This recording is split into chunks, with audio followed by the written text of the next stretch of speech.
Jacques, if I can kick off there, that was actually a knee to his neck from Brody the Talik, if I remember correctly. Is he okay? Yeah. Listen, I don't know what happened. I just saw he's got a massive bump behind his ear. Then he's just nauseous. He doesn't feel great. So Ashfaq, I did just said, listen, if you're not feeling great, let the doc check you out. Yeah. So now, yeah, I'm sure he will be fine, but just not take a chance. Jacques, this is Nathan speaking. Jacques, well, let me say, Jacques, congrats on the win, but more importantly for entertaining the spectators. You've had the luxury of having fans for a whole month, something that sports-loving people in South Africa are deprived of. I want to give you a scenario. Let's say the sports minister was listening to this. What would you tell him or try to motivate the opening of stadiums for South African fans? Oh, yes, on that. Listen, that is, yeah. Look, it's nice playing against in front of fans, but I mean, you must always look after. I can't comment on the safety of South Africans and the public. I mean, I'm sure there would be reasons which is above my pay grade in terms of why things are done as they're done, and I just trust them fully with it. It will, but like I say, it's nice to play in front of fans. Obviously, we would like to entertain, and it's nice to get a vibe and stuff like that. But I mean, those decisions are full on. The government will have more info with all the specialists that they consult in terms of what they think is the best way forward. Jacques, do you consider this win as a vindication of the tournament as itself and the expectations on other losses that you had, not only against New Zealand, but also on Australia? Just speak to us about what's going on in your mind and in the change room of the players at this stage, please. Yeah, listen, it is, I said it in the beginning, it is just for us unbelievable to play against our Sanzar partners again. We missed out on the opportunity in 2020, and obviously they bring a different style of play, a different mentality of play, which is something that is always nice to compete against, because it's a little bit different to other countries, and they bring a different skill set and like I say, a different risk appetite to the game, which is phenomenal. Yeah, for us, it's been a tough 4 weeks, if I can put it like that. I mean, obviously we lost momentum in not securing victories in the first 3 games, and in fairness, if you look at it, that's the margins when number 1, 2, and 3 in the world play against each other. You know, it's this weekend we were fortunate that we got an opportunity at the end of the game to win it. You know, last week New Zealand had that opportunity. You know, and in the first Test match against Australia, they got it in the 20 minutes on the clock.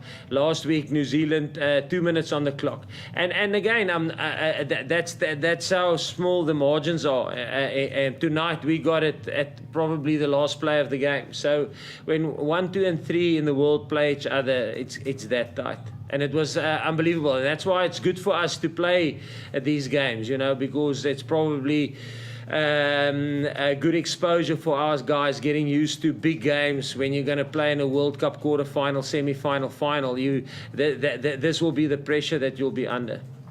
Last one on the link here, guys, and then we'll move on to the other teams. Jacques, hey, Tom here. I just wanted to ask about, during the week, you and your players sort of talked about how you would, in some ways, commit to the same strategy for this match, but it looked like you guys were playing with a little bit more ball in hand and a bit more expansive. Did you change the strategy for this game, or do you consider that to be very much sort of a repeat from last week, and it just obviously ended with a slightly better result for this match?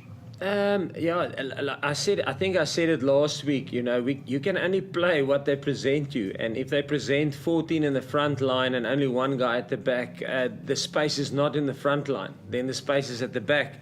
Where tonight there was a little bit more opportunity. I thought they dropped back more players to cover the backfield, which gave us the opportunity and which gave us the pictures that there's more space to keep the ball in hand. And that's the thing, you know. It's test matches again. 1, 2, and 3 play each other. There's not a lot of space, but you can't cover everything. So the key thing is you must, if you see space, you must attack it. It might be through a passing game, it might be through a running game, and it might be through a kicking game. And we're trying to find the balance. I don't think we're there yet.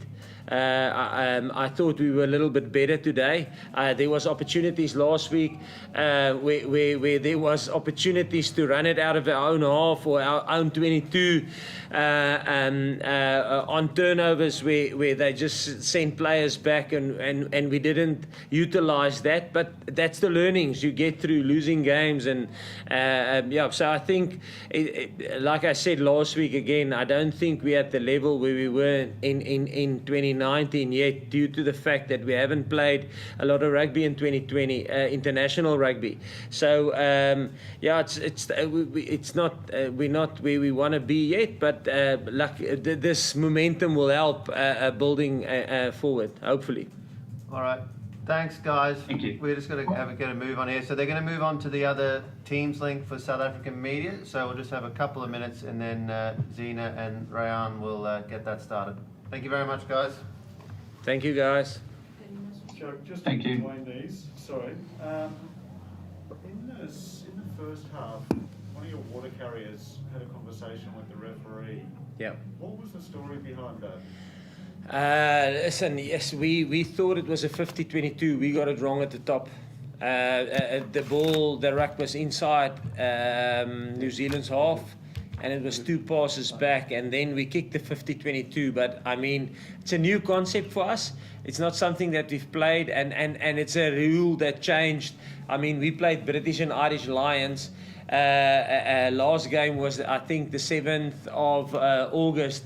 The next game was Argentina, and this law was part of it. So yeah, I'll put my hand up and say, listen, we got it wrong there, and we asked him to challenge and say, listen, we were so sure, but then when we looked back on the video, we saw that we actually got it completely wrong. Okay. Yeah. So that was the box through the mic, going to Dan, going to the ref. Is that how it worked? Yeah, we like I say again, my fault. I thought it was a 50-22. Where we kicked the ball was from our half, and it went out in their 22. Yeah. But we passed it back.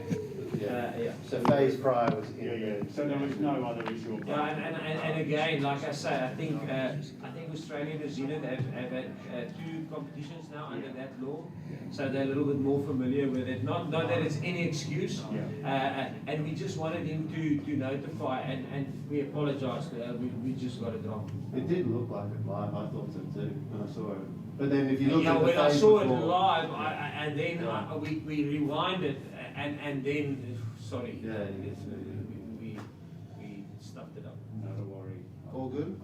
Congratulations tonight. That was an attractive game to watch. Really Great. nice. Thank you very much. It's a shame we had to refund the rest of the sellout tickets.